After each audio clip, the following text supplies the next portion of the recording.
सर्वांना माझा नमस्कार. माझे नाव ओवी पाटील. आज 26 जानेवारी आपण भारतात प्रजासत्ताक दिन साजरा करीत आहोत.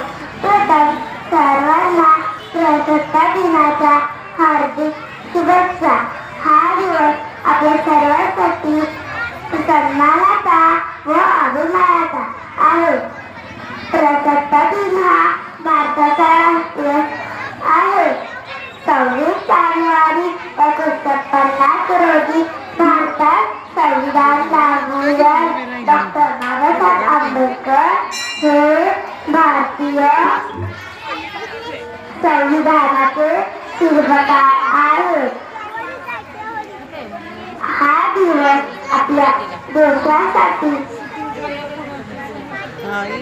बलिदान दिलेल्या स्वातंत्र्य सैनिकांची आठवण करून देतो.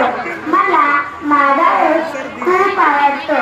मी भारतीय असल्याचा मला खूप अभिमान आहे. जय हिंद, जय महाराष्ट्र.